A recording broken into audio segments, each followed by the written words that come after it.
ऐसे कुछ भाड़े के टट्टे, ऐसे कुछ भाड़े के टट्टे, ऐसे कुछ भाड़े के टट्टे।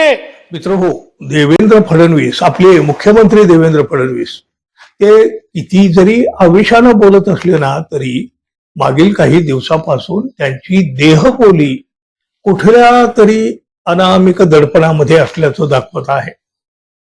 एक तर भाजपच्या वरिष्ठ नेत्याकडून एकनाथ शिंदे यांना ताकद दिली जात आहे.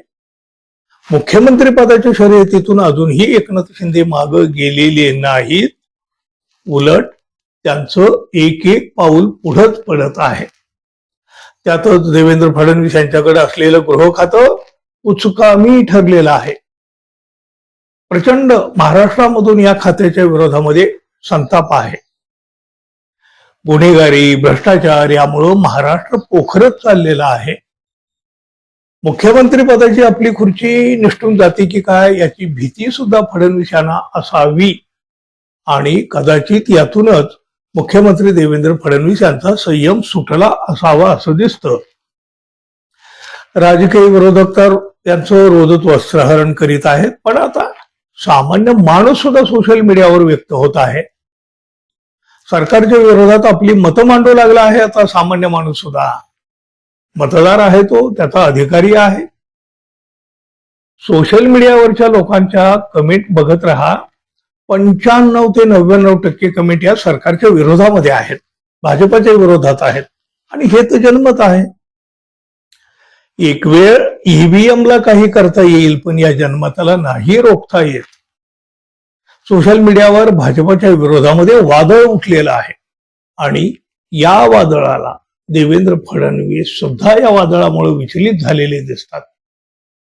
त्यांनी आता थेट जनतेला पुत्र, भाडे की टट्टू, तुम्हाला बघून घेईल अशी भाषा वापरली हो.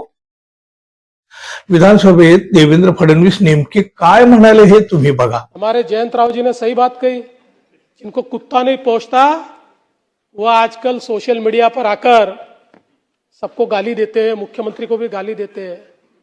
ऐसे कुछ भाड़े के टट्टे इस मिसिंग लिंक के बारे में भी पैसा ले लेकर सोशल मीडिया पर लिख रहे थे. उनको भी कह देना चाहता हूं, अगर महाराष्ट्र का अपमान करोगे छोड़ूंगा नहीं.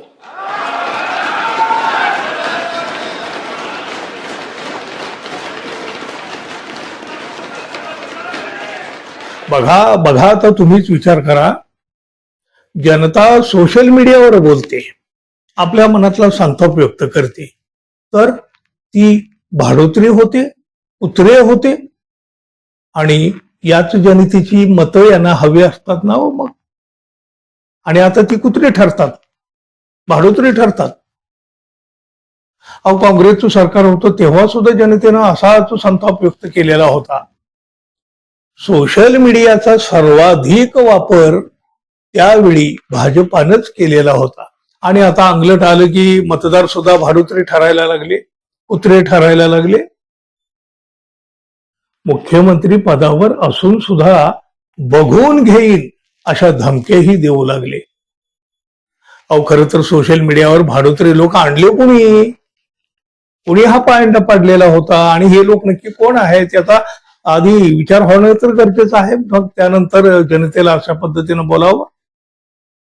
आज सोशल मीडियावर व्यक्त होणारे लोक कोणीही भाडोत्री नाहीत.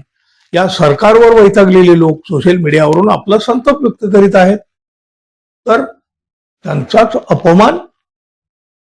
लोक भ्रष्टाचारावर बोलले तर महाराष्ट्राचा अपमान कसा होतो. राजकीय वर्तुळात सुद्धा तीव्र पडसाद उमटलेले आहेत. राज ठाकरे यांनी तर बघून घेईन ही काय भाषा, मुख्यमंत्री आहेस ना तू, अशी एकेरी भाषा वापरली. संजय राऊत यांनी तर काय हो, मुख्यमंत्र्याची लाज काढली आहे, लाज. लोक तर बोलतच आहेत. मुख्यमंत्र्यांचा एवढा पान उतारा महाराष्ट्राच्या राजकारणामध्ये पहिल्यांदाच झालेला असेल. मुख्यमंत्र्यांनी लोकांना कुत्रं म्हणणं, भाडे की टट्टू म्हणणं, बघून घेण्याची धमकी देणं, याबद्दल मित्रांनो तुम्हाला काय वाटतं ते मात्र जरूर सांगा बरं.